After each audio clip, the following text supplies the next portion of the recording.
All right. Okay. What's up? Everybody can hear you now. Hold on one second. We're good? All right. Yeah. Okay. All right. So Okay. YouTuber, you get called once a year to try again.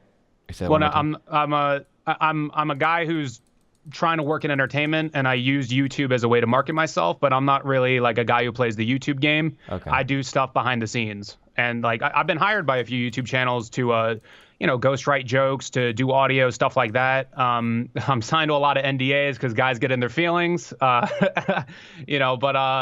no, I'm a working dude. That's what I'm into. And I guess I work in media, I work in entertainment. I have, I have both, I guess, creative and technical knowledge and some stuff. Okay. And that's what I do. So what do you do? I was a semi-professional gamer like fucking 6 to 9 years ago. Like esports? Yeah, StarCraft Okay. 2, and then I've been doing streaming ever since then. Okay. Yeah, pretty much. Yeah, and when we divide our time between basically video games and then like politics and philosophy, and then a wide assortment of other random topics. Let me ask this. Do you have your side hustles? What do you mean by that? Like if Twitch were to end or YouTube were to end, for what, because, we never know. We're not omniscient. Like, do you have your side hustles? Are you selling stuff? Are you selling books? Are you getting on that shit? I mean, I have side things, but most of them are tied into like streaming and YouTube. I can't if I lost both of them. I mean, I have to go back to the drawing board, but. Well, hey man, you got to plan. I mean, I don't plan on losing both of these anytime soon, but all right, I'll think okay. about it. I've been doing it for about 9 years, so. Right. Okay, so what's going on? You seemed pretty upset about my video. What happened? Well, no, you were talking. Well, basically, I was saying a piece. Mm-hmm. I was saying my piece on what's it called, or I guess the main crux of the quote was like, if I'm talking shit on a project or whatever, or like let's say a short or whatever the hell, right? If I'm talking shit on that, I'll be like, okay, show me that shot. I can, I have the technical know-how to recreate that. Show me a mix. I have the technical know-how to like be like, oh, fix this, fix that, blah, blah, blah, right? And then you had some quote that had to do with what the fuck was it? You had some quote that had to do with like people who are good at something don't know how they got good at it. I think that was a quote that you had. Yeah, oftentimes, yeah, sure. And well, oftentimes, ooh, now, no, but like, well, no, I mean, I'm not going to say 100% of the time. I'm sure there are a lot of people that have a really good understanding of like the underlying methodologies to improve at something or whatever. But there are a lot of people that are very good at things that have a very poor ability to teach other people how to do it. Right. I mean, I guess I'm the exception to your rule then, because I teach short courses, workshops. Mm-hmm. I teach them in a variety of things. I teach people how to write jokes. I teach people cinematography. I teach people film photography. I teach audio mixing, audio engineering, all this stuff. And I do Skype sessions, $80, and they're met with very positive reviews. I've been in channels having not just like any channel, channels with 300,000. 500,000 subscribers have been like, yeah, this guy's legit. This guy's legit. There's certain channels who, again, guys are in their feelings. They don't want to, they don't want to plug me for certain political reasons. Not like real world politics, but I mean like, community politics. You get what I mean? Mm-hmm. And so like, I'm a dude who like, I'm big on introspection. I'm big on self-actualization. I'm big on these concepts. And it's like, there's a method to the madness or what you perceive as madness and saying or saying like, okay, well, you think this is bad. Well, then you do it. There's a method to that madness. And there's an overall, how would I put this? There's an overall like encouragement that I try to put out by putting that out there. And but in the concept of that, if we or I'll give you an example, like you know what West 4th Street is? The court on West 4th Street in Manhattan? Nope, but go for it. Okay, on West 4th Street is a basketball court, very, very famous place. You get off the subway is right there. And it's the huge, it's the center of pickup basketball culture, just pickup game culture in general, whether it's handball, basketball, tennis, whatever, or maybe not tennis.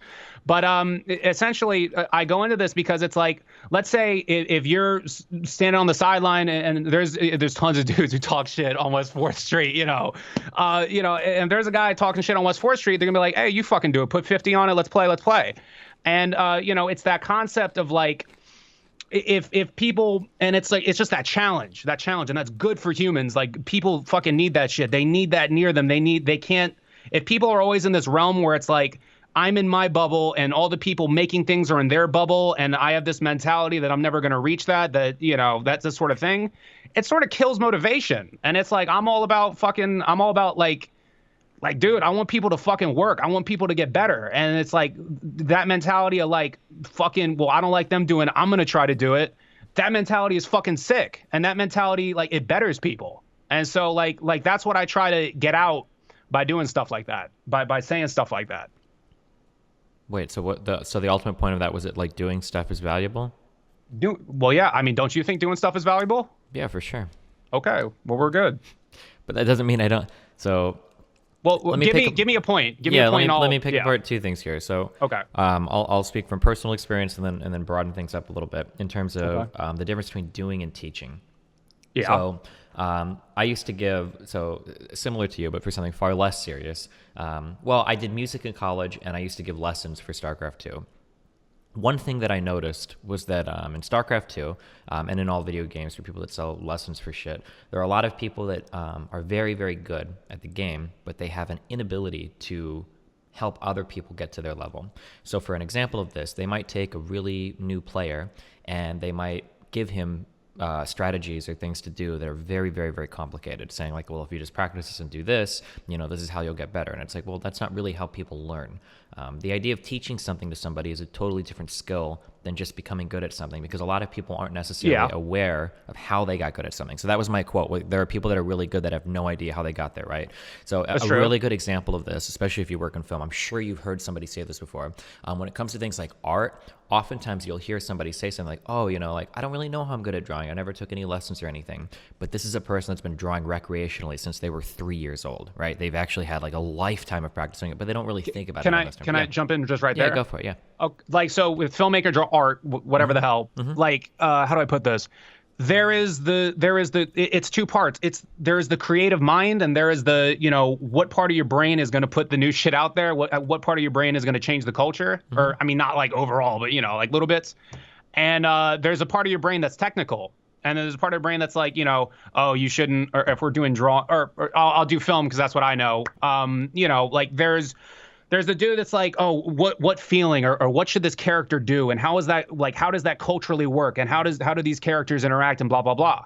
And then there's the part of how do we, you know, should we overexpose the hair light by 2 stops to give it that hallmark look, and, you know, where do we place this C stand here, and, you know, all that stuff. So there's two separate parts, and it's like, you know, so I guess it sort of sounds like we're both under the impression that like an inherent talent cannot really be taught. It can kind of only be learned. Well, no, what I'm saying, I'm saying is that teaching is a totally different skill set that has to be developed on its own. That there could be somebody that is insanely fucking good at something that has no concept of how to teach it. It's just like to actually learn like the cognitive psychic shit behind how do beginners pick up a new skill, and then how do you get to a certain level at something. Just because you're really good at something does not mean you can teach that thing, I think. I mean, no, I mean, you're not totally wrong. You're not totally, again, but like, you got to see if this from my perspective. I'm a dude, people tell me that I'm a good teacher, and people tell me that I'm a good filmmaker. People tell me that, you know, like, dude, that was sick. This was sick, blah, blah, blah. And so it's, I mean, you got to see this from my perspective. Well, but that, like, your perspective doesn't really matter though, right? I mean, it matters to me. Well, but like, if somebody were to ask like what the average income of every person in America was, would you just list your income and say, well, that's mine? I mean, but like, those are two different things. One is like a statistical thing. One is like this mental methodology of like, well, yeah, but we're talking on average, whether or not people that are good at something are able to teach it. And I think that oftentimes the answer to that is generally no. That's why a lot of coaches and whatnot, they might have some slight background in professional stuff or whatever, but they're very rarely are they like the best of the best or whatever, but they're teaching like the best of the best, you know? I don't know. But I think about like film school. I'm someone who did not go to film school, and I'm very, very proud of that. I'm very, very happy about that because wait, why? Because film school is the greatest scam in America right now. Because there are so little schools that actually teach you like technical stuff. Like there's put it this way, I'll give you an example. And again, this is my perspective. Okay, like I put out, a few tutorial videos, which have gotten like hundreds of thousands of hits. And, like one was on, someone like on, how to be a home voiceover guy. Some, it teaches people about audio stuff. And that video got ripped off like a million times. There was a huge drama thing about it. But there was another video I did on ADR. And anyone who's listening who follows me, they've heard me tell this story a million times because I think it's funny.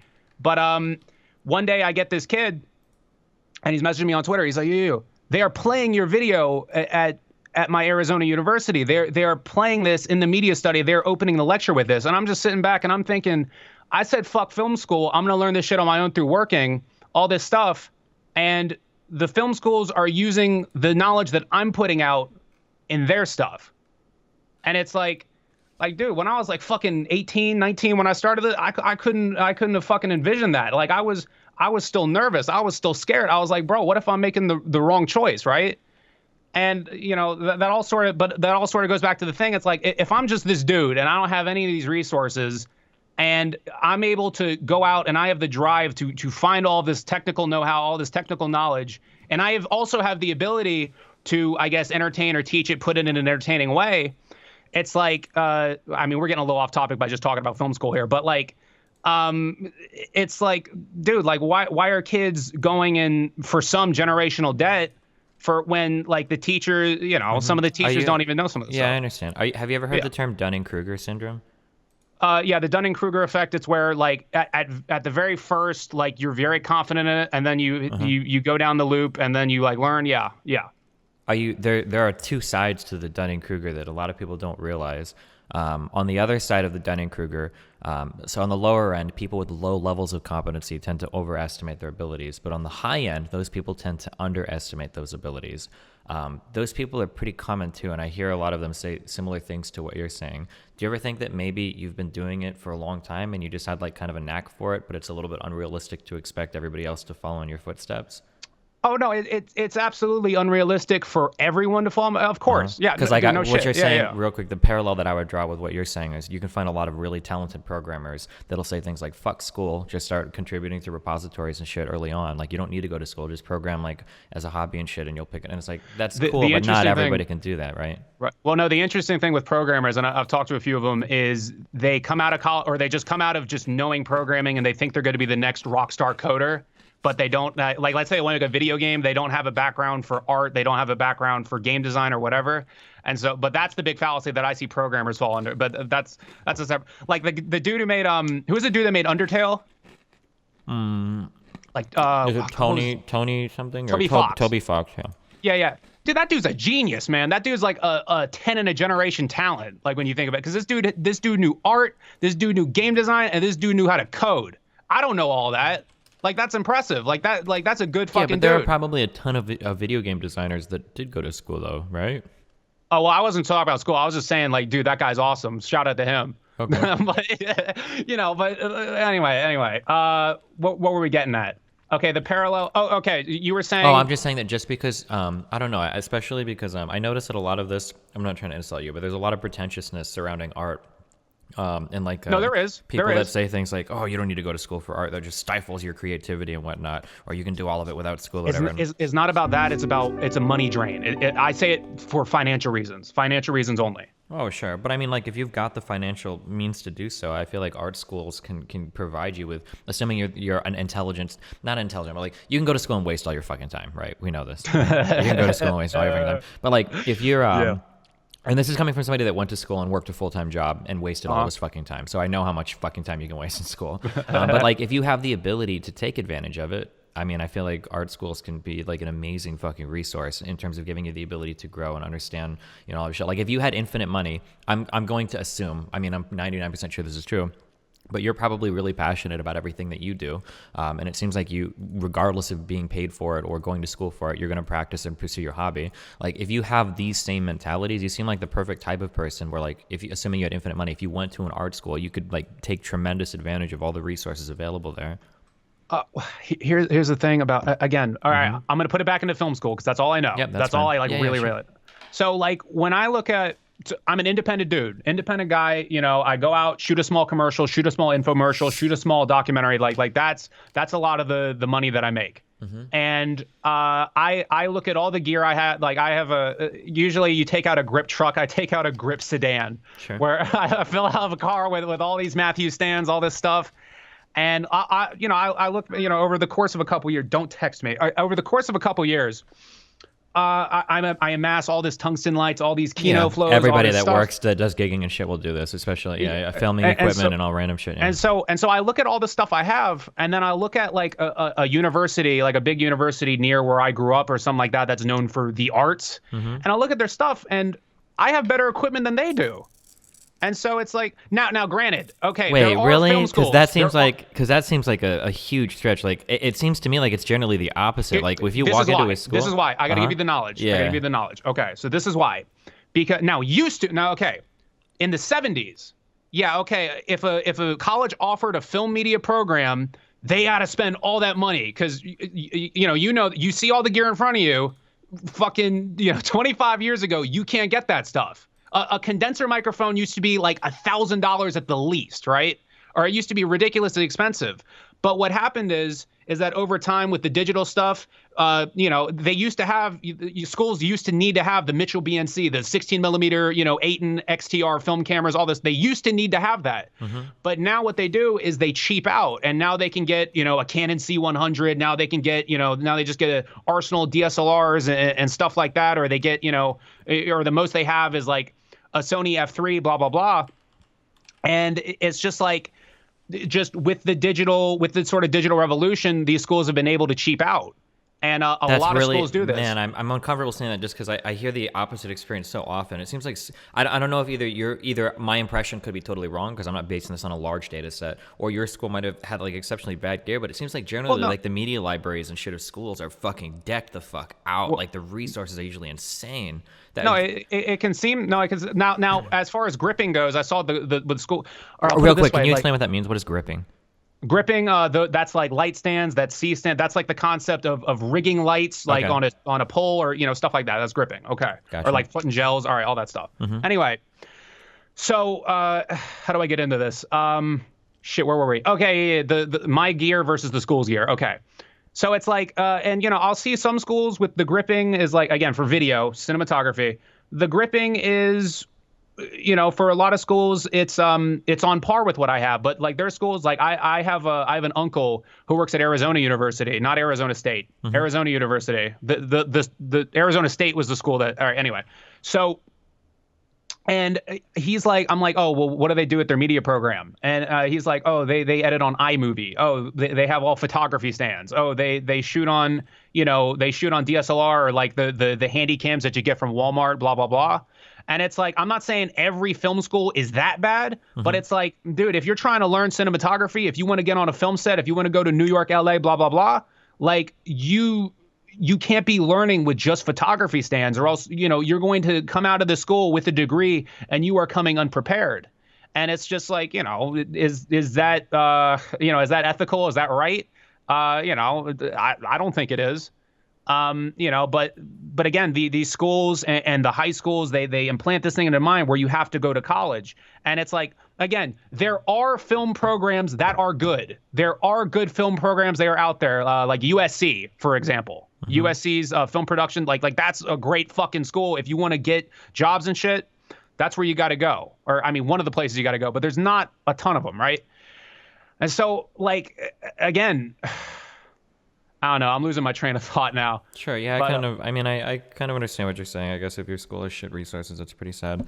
The most common criticism I usually hear of art school in general is that they don't teach you how to make a living off of whatever art you're going for. I guess I sort of said that too. Sure. But yeah, and in different words. Yeah.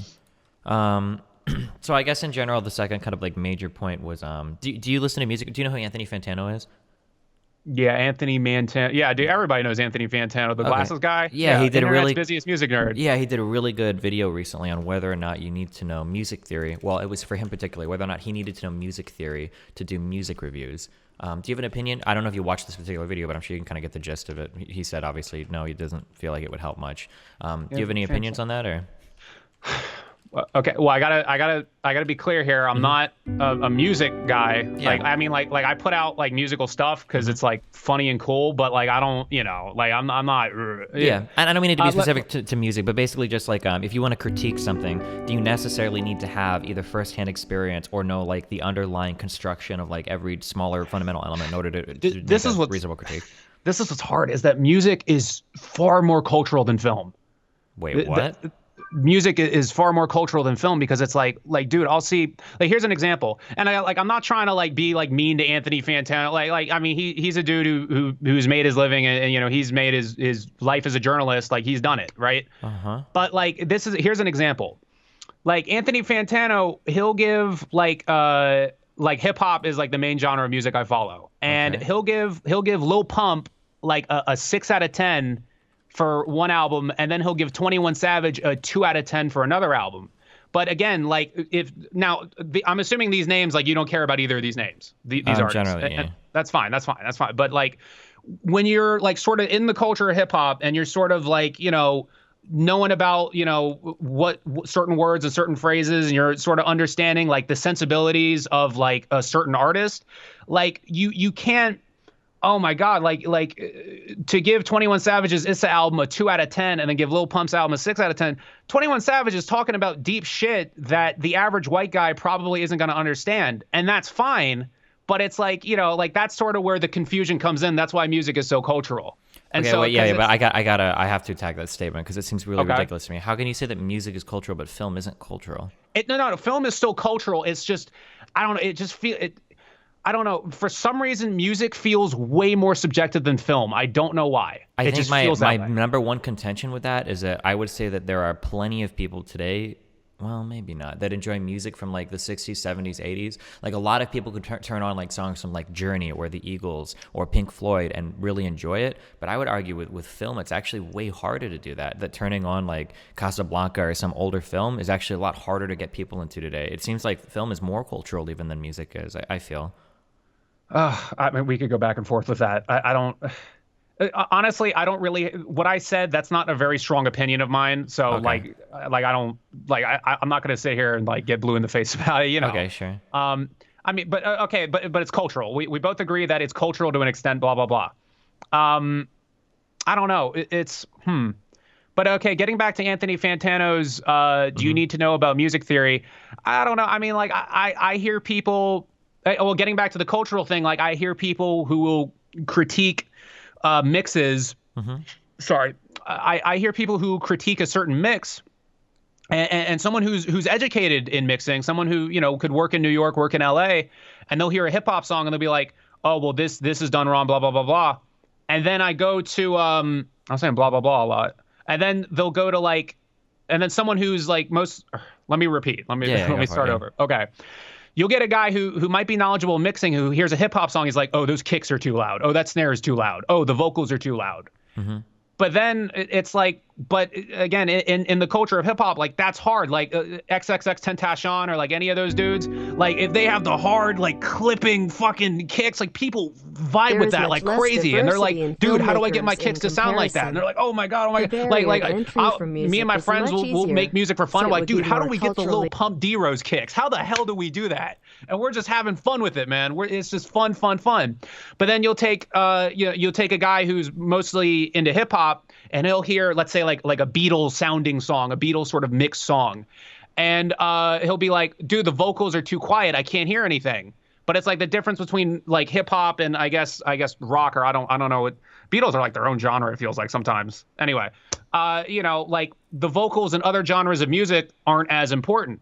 And so it's like that sort of separation where you sort of wait. Hold on, I'm getting really confused because you keep referencing like hip hop. Do you think that it's not possible that there are a lot of music reviewers that, or I guess I don't really understand these comparisons. Are there a lot of music reviewers that will like listen to hip hop and be like, I don't understand this thing at all, even though it's really cool and it's bad or whatever, and then say this or? I mean, it can happen. It's happened. I'm not saying that Anthony Fantano does it every time. I'm not saying that by any means. But what I'm saying is like. There are differences, and so for someone to be like the ultimate like unbiased music reviewer, I think they need to maybe know a little something about technical know-how, but then sort of also back up and try to immerse themselves in as many different cultures and trains of thought as possible to sort of come unbiased with it, because like that's what everybody wants, an unbiased reviewer, right? Like that's what everyone's goal to find is. Sure, yeah. Sometimes. Ideal it well. I love biased reviewers. I love like do you follow sports? I don't, but oftentimes people like reviewers that have the same biases they do, right? So that they can check out things that are. Well, no, I mean like there's Skip Bayless on he was on ESPN, now he's on Fox Sports. But this guy, he'll just say shit. I'm like, no, dude, that's wrong. But I love how fucking strong he is with it, because he's a showman. He's a dude with a ton of knowledge. He's seen a lot of shit, and he'll be like, Tim Tebow will be the greatest fucking quarterback in the NFL of all time. I think we both know that Tim Tebow isn't around anymore. Like no one really hears that name anymore. Mm-hmm. But it's like, dude, like he was wrong. But it's like, fuck it, I don't care. Like what he was saying was good, and he was hyped up, and I fucking vibe with that. I was like, hell yeah, dude. Skip Bayless, fucking make that money, I'm happy for people's success. I'm happy for shit like that. Like I don't like, and again, the main crux of my thing, like, oh, you go out and do it, dude. It's just, I want people to try, man. I want people to work. I want people to do. That's what I want. Sure, and I think that like the overall positivity of that message is cool. Telling people to go out and do stuff is definitely good. I just think that the like the criticism that you can't be a good critic if you haven't actually like created anything of your own seems to betray like the entire history of criticizing things. The entire history of criticizing. Yeah, things. there are like tons of famous critics. Like I can't pronounce his fucking name. I'll only read it. But like Roger Ebert or whatever? There are tons of like film critics. There are tons of music critics. There are tons of ESPN hosts and whatnot that didn't necessarily play sports at a professional level or didn't participate or do a lot of these things. And all of these people are well regarded as pretty decent commentators and whatnot. So I guess like the idea of being super dismissive of somebody just because they don't have that firsthand experience seems a little not fair. Well, it's what's it called? Some guys. I'm gonna take sports out of it because not everybody can be born 6'7". Mm-hmm. But let's keep it to entertainment. I mean, like, dude, you gotta admit, and also like I researched the early 2000s heavily. I have a project called 2000 on Everything. It's like an album thing, and why I bring that up is because I was reading Peter Travers. Peter Travers, he was the Rolling Stone film critic, and I'm reading a Rolling Stone magazine from July 2000, and it's talking about the new wave of movie reviewers on the internet, the new wave of internet movie critics. And they're saying that these guys, like even back then, 20 years ago, they're saying these guys are on the scene and they just say the most terrible fucking shit. They say like, they're just no holds barred. Like they're too extra. They're way too extra with all the fucking negativity that they come with. They were saying that back then. And it's like, now we're here. I mean, like, again, like I'm sort of trying to, well, it's like you said, not Fletcher Munson, that's audio, Dunning-Kruger, mm-hmm. Where it's like these guys, they don't have any fucking knowledge, but they have all this fucking, they're at that peak of hopelessness or whatever the hell they call it. Or whatever, yeah. Yeah. Like it's all guys who are just there. And I'm not saying that every single one is all there. Like Anthony Fantano, I don't think he's there. I think he's past that. I don't know where he falls past that, but I believe Fantano is past that. Sure, but I mean, Fantano's somebody that hasn't done music or knows any underlying music theory or anything like that either, right? Well, no, yeah, but it's well, here's the thing: he listens to a lot, and that gives him a certain amount of perspective. I agree. That's great. That's all. That would be my only argument, that there are ways to learn things without necessarily having to do them, and that a lot of critics and coaches, especially, are like that. I just think doing is a great way of learning. It can be for sure. Yeah. Just trying to fucking like let's see Anthony Fantano make a mixtape. It's not, what if he made a mixtape and the mixtape sucked though? Do people take it? It'd be funny. Well, but people would take his criticisms less seriously, right? Well, yeah, I mean, like, I don't put a whole lot of weight into Anthony Fantano's criticism as it is. I'm not saying that he's like a bad guy. I'm just saying, like, it's how do I put this? Anthony Fantano isn't, or I guess we're getting on him a lot, but it's like, dude, like, there's so many dudes who are just so fucking like, fuck this is shit, it's shit. Those are the people I attack. I don't fucking, like, I'm not going after the Fantanos. I'm not going after the the Chris Stuckmans. I'm not going after, sort of neutral guys like that. I'm going after the guys who are just like fucking always fucking negative and everything's shit and it's shit and shit. Like, I hate that shit. It's so fucking depressing. And it's like, dude, when I was like 17, yeah, I was like that, but I fucking grew up. And it's like, I understand what you're saying 100%. I agree with you. It just seems weird then to focus your critique at people that don't have a background of doing things. Or maybe these were the people you were targeting, but you kind of like, your scope was a little wider than maybe you wanted it to be. You got to keep in mind, like, that little video clip you came up with or whatever, like that's like a little segment into a whole journey that I've been going over with, my corner of a couple thousand people, like, so maybe, I don't know if the phrase is like, taken out of context or what. Every time somebody says taken out of context, they end up like racist or something. But yeah, no, I understand. I mean, I think I watched your entire video. I think that was a relatively short video on. It was it was the one radio clip, but it's like I've been talking about, or I've done certain interviews where I call myself the 5-star general of the anti-video essay movement, where it's just like, I don't know, it just piles up and piles up and piles up. And it's like I used to make, video essay movie reviews. I used to do all this shit. And it got to a point where it's like I didn't set out to be the guy talking about people. I set out to be the guy who people talk about. That's what I set out to do. And so it's like, got to make it like it don't exist. Who said that? Who the fuck said that? Whatever. Okay. I forgot who said that quote. Okay. Oh, no, it was Fly Union. That's who said that. Okay, anyway, sorry. All right, what else? I mean, I guess those were the big things. I mean, as long as we both acknowledge that, like, people can be a decent reviewer or critiquer without necessarily having to have had a ton of firsthand experience in doing something. I mean, that was kind of the big point that I was focused on. It was like getting back to Skip Bayless, everyone gets on this dude because he always talks about basketball, and he's like, LeBron James is bad, blah, blah, blah. And he averaged 1.4 points in high school, and he never played college. He never played professionally. People always get on him for that. But I guess this is the problem. The problem is, like, these guys will talk so much shit, and they're not even like they're not good at public speaking. They always do this shit where it's like talking to the microphone, edit, talking to the microphone, edit, talking to the microphone. And it's like being like a live commentator, like that's a skill. And I think I said that in that video, like, or maybe it was later in that stream because that was just a snippet of the whole radio show. I was like, dude, that can be a fucking skill. If a dude can sit up on a chair and be funny and live off the cuff, and he can talk about this shit, and he'll just be fatalistic about movies, whatever. Like that's at that point you're a showman. At that point you're your own creator. And it's like, whether you realize it or not, like Howard Stern. You watch Howard Stern? Yeah, I have in the past, yeah. Okay, so Stern is like, Stern is he's been hella fatalistic. He's been absolutist, all this stuff about, just, I hate Adam Sandler movies. I hated this Star Wars movie, whatever.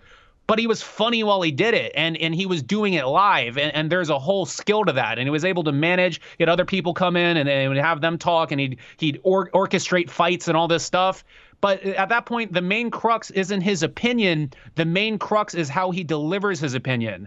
And none of these guys feel like they're like entertaining at delivering opinions. None of them really feel that way. They don't have the bite of a Howard Stern, a Skip Bayless, a Stephen A. Smith, oh God, who else? Of a Colin Cowherd. That's another sports guy, whatever. I watch a lot of sports talk radio, but it's like, it's like, dude, like, I don't know, be good. And the other annoying part is that a lot of the film critic guys, like, they're like, I'm going to be a filmmaker, but they don't spend time learning. Like I said, gripping. You're like, what's that? And so you ask, and so you learn. Now you know what gripping is. A lot of them don't even know what the fuck gripping is. I'm going to be real. A lot of these guys have never fucking heard that term because all they have is like a DSLR and a tripod and some photography stands. And they're like, oh, well, I guess this is going to happen. But like, again, they're spending all their time reviewing movies instead of making movies. And so, and there's people who have no intention of ever making movies. Like, I think Chris Stuckman is one of those. Is he? Do you know who that is? Am I insane? No idea. But okay, he's the big YouTube movie review guy, I think. Like, he goes on camera, he has his little Nintendo, he has his Animal Crossing plushies, and he has a dead person in the background, all this shit. And so, but if a dude stays in his lane, that's fine.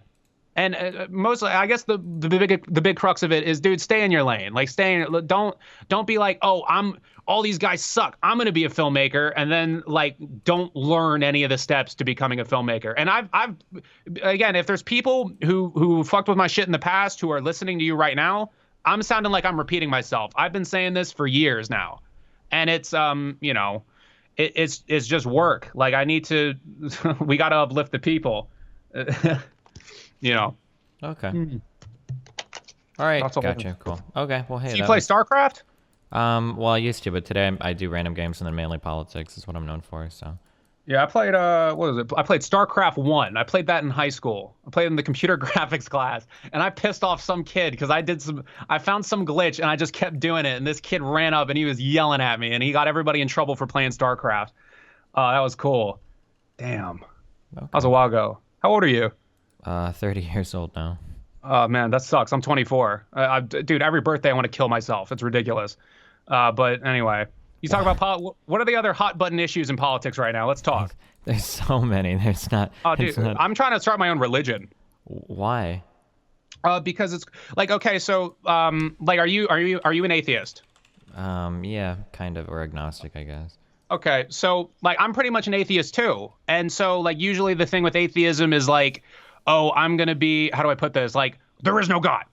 You know, they just sit there, and so I'm like. Let's take the concept of God. Let's take the concept of I'm going to model my life after this, and let's put it to shit that's real. So I'm trying to make the Aguileran religion because I fucking hella fuck with Christina Aguilera. I think Christina Aguilera is the coolest fucking pop star ever. And so I got all this shit. And I'm drawing all these basically the crux of my Aguileran religion that I've just made up last year. I've been doing this for like 2 years. It's funny as hell. I love it. But the crux of it is that 19-year-old Christina Aguilera was the second coming of Jesus Christ because she had one of the greatest workloads of any pop star. And it all happened in the year 2000, 2,000 years after, exactly 2,000 years after the birth of Christ. And so I'm like, dude, she's the second coming of Jesus Christ. You know, Father, Son, the Holy Spirit. I say the image, the reflejo, and the X. You know, like it's just cool shit. All right, check this out. So you're like a history guy, you're a politics guy, all this stuff. Check this out. Name how many people can you name in history who have been racially redepicted through art or stories or whatever? Let's count them up. Well, I mean, like a ton of black actresses have had to, or not like black musicians, like have had to undergo like the whitewashing thing. People like Beyonce, you know, like straighten your hair, conform to white beauty standards. No. I mean like straight up, like I'll give you the first example. Like Jesus was Arab, but they made him white. I mean, historically, Jesus was. Fuck, I don't know. I'm sure there are more, but I can't think of other types of figures like that. Like Jesus, like certain pharaohs, you know, like the Greek, like all that stuff. And some people say Beethoven, but I don't know about that. I'm not gonna agree or disagree with that. Okay. But Egyptians also, I usually cast as being like completely 100% all white or whatever. It's pretty common. Yeah, stuff like that. And so Christina Aguilera is in very rare company because she is the only pop star to be fully racially redepicted, which I think is fucking cool as shit. Let me give you the story. So she's a white girl born in Staten Island, right? Born in Staten Island. She grew up in Pittsburgh. Total white girl, like whatever. Like she has that last name because she's half Ecuadorian, right? But dude, this is so cool. I love shit like this.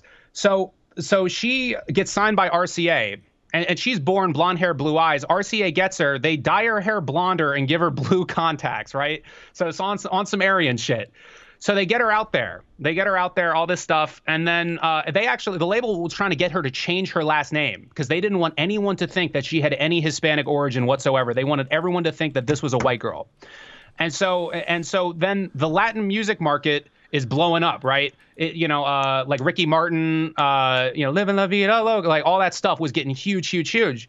And so RCA, instead of trying to develop a new artist, what they were trying to do was they looked down like, oh, who can we get? Because we don't want to blow millions of dollars on A&R. So they go down the list. Aguilera, oh, we have one of those. So what they did was they put darker hair extensions in her hair. They took out the blue contacts, gave her brown eye contacts.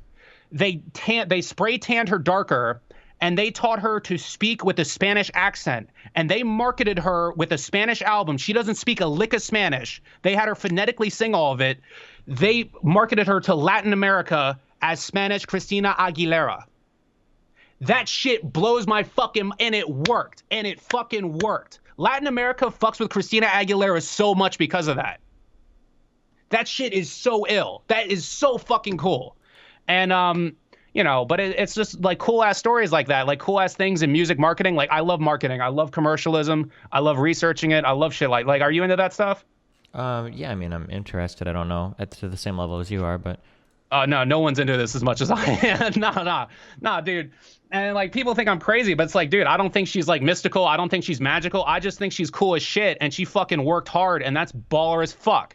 That is so cool. I love it. I love it. I love it. I love it. yeah, I mean, even her name, Christina, Christ is in the name, dude. Yeah, well, that's what I say. We call her Jesus Christina Aguilera, and I say that on my radio show. Like, if you go to other clips, I've had like a million things where I was like, I'm like preaching the Aguilaran faith and all this shit. I just think it's cool, and you know, XT all that shit. You don't start any religions? You ain't doing that? No, I'm good on that. Who is someone you admire? Who's a famous person you admire? I don't know. I don't do that much, but You don't admire anyone? Like, who do you look up to? nobody. I'm a pretty independent person, but I mean, I don't know. Oh, there's a guy named Sean Carroll. I really like him. He's my idol right now. There you go. Sean Curl? Yeah, Sean Carroll. He's like he Sean does a Carroll. podcast. He's a cool dude. But I don't know. yeah. Okay. Well, cool. But yeah, Okay. doing some ill shit. It's not the 90s. Get the mixtape. Hell yeah, we're going in. All right. Gotcha. Well, I thank you for your platform. I thank you for your time. Maybe we could do this later because I got a hell of a... Dude, people think I'm crazy, and I love it. Yeah, I can see why people get that impression. Dude, Get Discord. Use Discord. Why the fuck are you using Skype? here's why. Yeah. And how many people are listening live? I think probably about 5,000 right now. Okay, good. Thank you. Because I need to get this out there, and hopefully Discord fixes this, because then I'd probably use Discord more. Every time, it might be my interface, every time I try to connect to a voice chat on Discord, what happens every time is it says, oh, cannot connect to voice channel, blah, blah, blah, and it says to either open ports or get a new audio interface. And that happens every time, and I haven't been able to get in a Discord call for 2 years, so that's why I'm on Skype. And the reality is that like old business guys, like do you have to deal with clients a lot, or are you sort of like? Yeah, and unfortunately, a lot of them still use fucking Skype. So yeah. I mean, like I'm good with it. Like, dude, like I want to talk, bro. If millionaires are on Skype, I want to be on Skype. If millionaires get on Discord, I want to be on Discord. I got to go where the money takes me. Because again, like I'm not a YouTuber. I'm not trying to get AdSense. I'm not trying to get any of this. But it's you know, like I'm just trying to be work for hire. I'm trying to do audio for people. I'm trying to write for people. Like that's what I want to do. Like I'm, you know, I guess blue collar entertainment. Gotcha. Yeah, no. But what's the Facebook call? That could have been the big thing, but you need to have Facebook to have it. So that kind of sucks. You should, if you try Discord in the future, try downloading the program. Don't use the web browser or whatever. Oh no, but you got to understand, like if the free sample ain't doing it for me, why am I going to buy the whole roll, you know? Because Skype is notoriously a shit program compared to Discord. Well, no, new Skype's pretty bad, but I'm on Windows 7. I have old Skype, and Even it's old still Skype, awesome. the audio codecs are just real shit, and the security is kind of but I mean, there's no, in my experience, I've yet to find any audio program that like sounds like as good as a recording. Like I tried Discord, I tried all. I don't know. Okay, Discord is real close. Discord is pretty good, but do you work in audio? I mean, I have a decent amount of audio experience, sure. Oh, hey. I don't have like a job in audio, but I understand like the encoding process and the recording process and all of that. All right. Well, hey, if anybody listening wants to fucking learn some shit, if you want to learn some shit, if you want to better yourself, if you want to fucking get on some shit, get my workshops, $80 a session. Or not $80, $80 a session, unlimited follow-ups. And I teach audio, I teach screenwriting, I teach voice direction, I teach voiceover, I teach all this stuff. And you can hit me on my Twitter, SBN3. Thank you for your time. Cool. Thanks for talking, buddy. Thank you for the platform. Yep. Bye.